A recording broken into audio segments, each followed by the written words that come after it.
C'est un amendement qui propose de substituer aux alinéas 301 et 302 la formule suivante. Afin de garantir l'indépendance des chercheurs du service public de la recherche, ceux-ci ne peuvent pas être rémunérés par le secteur public et sont couverts par le régime des lanceurs d'alerte.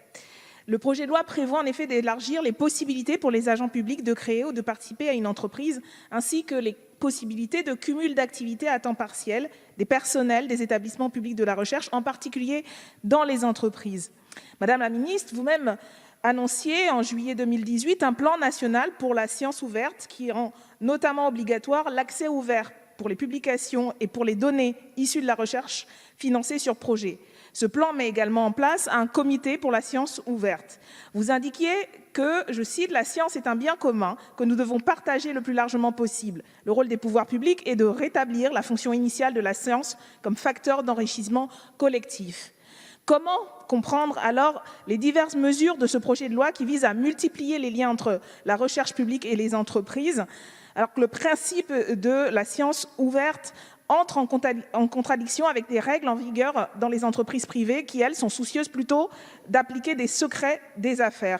Comme le dénonce notamment le syndicat CGT, les chercheurs seront divisés entre leur travail public, où ils devront respecter les règles de la science ouverte, et leur travail privé, où on leur demandera, au contraire, de s'en tenir au secret des affaires. Rappelons également que la France sera en contradiction avec elle-même, puisqu'à l'UNESCO, nous participons activement à l'élaboration de la recommandation sur la science ouverte, mais votre loi de programmation comporte des articles qui vont dans le sens inverse. Nous souhaitons donc dénoncer par cet amendement les multiples mesures du projet qui portent atteinte à l'indépendance des chercheurs et chercheuses et augmentent des situations dans lesquelles elles et ils pourront faire face à des conflits d'intérêts, et il s'agirait dans ce sens de les protéger au titre des lanceurs d'alerte. Madame la députée Obono, vous proposez dans l'amendement le fait que les chercheurs ne puissent pas être rémunérés par des sociétés privées. C'est ça, hein? À l'heure actuelle, il y a plus de 140 000 chercheurs qui travaillent dans les sociétés privées. Donc qu'est-ce qu'on en fait? On les met au chômage?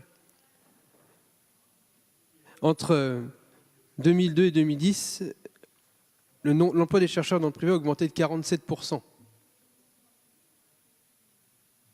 c'est pour ça qu'on sera absolument défavorable à cet amendement. Merci, Madame la Ministre.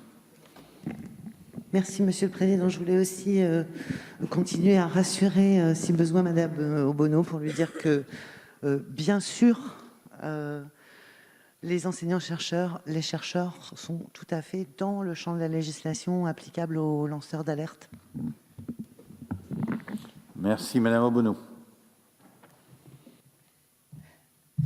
Oui, monsieur le rapporteur, je ne sais pas si vous félicitiez du chiffre que vous indiquiez tout à l'heure sur la présence des chercheurs dans le secteur privé, mais je vous le dis, je vous avais dû l'entendre quand vous avez fait les auditions de nombreux chercheurs et d'universitaires. Un des problèmes, et qui pousse beaucoup d'entre elles et eux vers le secteur public, ce sont les conditions actuelles de recherche dans le secteur public qui les poussent vers le privé. Et je pense que pour faire bénéficier l'ensemble de la société au sens de l'intérêt général des savoirs et des connaissances qui sont produites, il faut améliorer les conditions de recherche et faire en sorte qu'on ne mette pas ces chercheurs dans l'obligation d'aller chercher des rémunérations, y compris pour les projets qu'ils veulent mener dans des secteurs privés, où ils seront de toute façon soumis à des conflits d'intérêts de plus en plus sur les questions, par exemple, écologiques, sur un certain nombre d'enjeux extrêmement importants. On retrouve des difficultés par rapport à ces données. Et Madame la ministre, vous le savez, aujourd'hui, les lanceurs et lanceuses d'alerte ne sont déjà pas suffisamment bien protégés dans la législation, et je pense que l'indiquer dans le texte permettrait de renforcer, en plus bien sûr j'espère, l'adoption d'ici la fin de ce mandat d'un véritable texte qui sécurise le statut des lanceurs d'alerte. Alors, je n'ai pas entendu véritablement d'objection à notre amendement dans vos réponses, et je ne doute pas que la majorité sera favorable à la nécessité de protéger la recherche publique des conflits d'intérêts et assurer les lanceurs et lanceuses d'alerte. Il s'agit d'un amendement qui propose la création d'une agence de recherche pour les Outre-mer qui est de notre point de vue d'une importance cruciale afin de comprendre, évaluer, conseiller et proposer des solutions qui sont en parfaite adéquation ou le plus proche possible des spécificités des territoires. Or, les universités de ces territoires sont souvent les seules à proposer des travaux localisés et uniques sur les défis sociaux, économiques ou environnementaux. Ces unités de recherche et la publication de recherches menées dans ces universités sont peu diffusées, de notre point de vue, de manière dommageable. Et la création de l'agence que nous proposons, c'est un amendement qui est porté notamment par notre collègue Jean-Hugues Ratenon, serait utile et valoriserait la diffusion de ces savoirs, découvertes et rapports spécifiques. Je voulais rappeler que les territoires relevaient de spécificités structurelles inédites, par exemple par rapport à des problématiques comme à La Réunion, le syndrome Ravid, qui est une maladie génétique extrêmement rare, détectée uniquement sur certains îlets de l'île, qui touche uniquement les nourrissons avant le premier anniversaire. Et malgré les efforts fournis par l'unité de recherche de l'Université Paris-Descartes, concernant ce syndrome, aucun traitement ni thérapie génique n'est actuellement proposé. Et donc, le fait de porter une attention particulière à travers l'agence que nous proposons, de nos points de vue, permettrait de faciliter, d'accélérer et de développer plus amplement ces différentes recherches. Il y a aussi beaucoup d'autres enjeux du point de vue culturel et historique, dont il nous semble que cette proposition irait dans le sens d'une mise en valeur et d'un apport en termes de recherche, savoir et connaissances sur ces territoires. Merci, monsieur le rapporteur.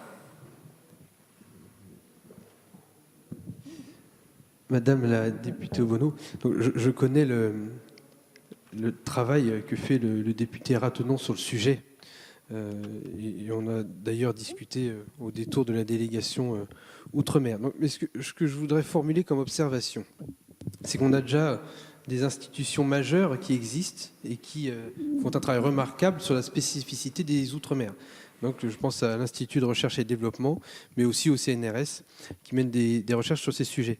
Donc, je pense qu'avant de créer une nouvelle institution, d'ailleurs, ce n'est pas forcément le lieu dans le rapport annexé de créer cette institution, ce serait peut-être de faire un bilan et de voir s'il y a des améliorations possibles, mais en l'état, c'est défavorable. Madame la ministre. Merci. Monsieur Nadeau. Oui, merci, Monsieur le Président. Cet amendement va extrêmement loin parce que j'entendais tout à l'heure ma collègue parler de la spécificité ou de la non-spécificité des SHS, et il y a une question qui se pose.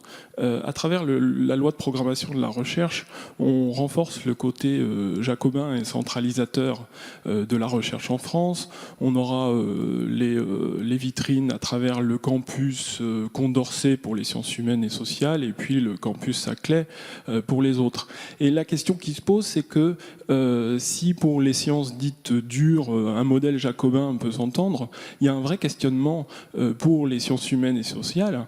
Et cette question de la proximité du territoire se pose cruellement. On a besoin de moyens pour faire de la recherche près du territoire sur lequel on travaille en sciences humaines et sociales. C'est une question de la nature même du type de recherche qu'on effectue.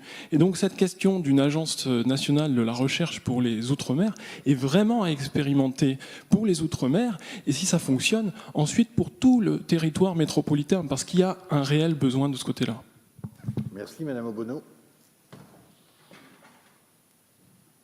Alors, si ce n'est pas ici que nous devons débattre, nous en débattrons tout le long du texte, mais vous disiez, monsieur le rapporteur, qu'il faut faire un bilan. Mais le bilan, il est fait déjà par énormément d'acteurs, et pas simplement dans le milieu de la recherche, énormément d'associations qui pointent la nécessité de développer la recherche, de développer des structures et des infrastructures de recherche sur l'ensemble de ce territoire qui manque cruellement de moyens en la matière. Et si ce n'est pas dans la loi de programmation qu'on envisage cela, j'évoquais la question de la recherche médicale, mais on pourrait parler de la recherche en sciences écologiques qui est fondamentale sur des territoires comme la Guyane ou la Réunion et l'ensemble de ces territoires ultramarins, et où on peut on doit investir massivement si on veut trouver des moyens, des solutions, des trajectoires de bifurcation. C'est là où se trouve le plus grand territoire de biodiversité et le plus grand terrain en fait d'expérimentation de nouvelles modalités techniques, environnementales, qu'il faut que tout cela se fasse. C'est sur ce terrain-là, c'est le propre même de la recherche, au-delà du caractère jacobin ou girondin, que ces recherches se fassent sur les terrains mêmes où doivent s'expérimenter et se trouver de nouvelles modalités. Donc il y a un champ, pas simplement pour ces territoires, mais pour l'ensemble en fait de notre pays, si nous voulons être à la pointe des enjeux du XXIe siècle. Et je trouve dommage de reporter cela encore au calendrier grec, mais ne doutez pas que nous reviendrons sur le sujet tout au long de ce long texte. Je mets aux voix le 628, avis défavorable de Madame la rapporteure et de Monsieur le rapporteur et de Madame la ministre. Qui est pour? Qui est contre? Il est rejeté. Je voulais intervenir notamment suite aux propos de notre collègue de la majorité qui était très enthousiaste et présentait cette loi de programmation comme une espèce de révolution du jamais vu. Alors, il y a des budgets, mais j'ai l'impression que peut-être qu'il faudra le dire plus fort parce que dans les universités, les chercheurs, les enseignants qui étaient mobilisés encore hier n'ont pas bien compris ça et critiquent justement également des institutions comme le CESE. Il en était question tout à l'heure sur l'importance de ces avis qui est aussi critique à ce sujet. Et c'est vrai qu'il y a un problème un peu de crédibilité de cette programmation. Rappelons, Madame la ministre, que vous avez vous-même supprimé des crédits en 2017 à votre arrivée au ministère. L'effort de redressement des comptes publics du ministère de l'Enseignement supérieur, de la Recherche et de l'Innovation portera sur 180 millions de crédits de paiement. Voilà ce qui a été fait. On pourrait également parler, en ce qui concerne la revalorisation de salaire, que les 92 millions servent à aligner la cotisation salariale et à compenser la disparition de la retraite additionnelle. Il en était question tout à l'heure. Et vous ne mettez pas fin au dispositif de précarisation, qui est aussi une dimension importante sur laquelle alerte et se mobilise l'ensemble du champ. La précarité, les chaires de professeurs et directeurs de recherche juniors et les CDI de mission. Aucun plan n'est prévu pour résorber cela. Au contraire, 15 000 contractuels en plus sont prévus. Donc vous comprendrez pourquoi nous sommes assez dubitatifs sur cette loi de programmation qui est bien en deçà de ce qu'il faudrait en termes quantitatifs. Et puis qualitativement, l'orientation que vous donnez à cette recherche ne va de notre point de vue pas dans le sens de l'intérêt général et des enjeux majeurs auxquels nous faisons face aujourd'hui et pour les années à venir. Amendement à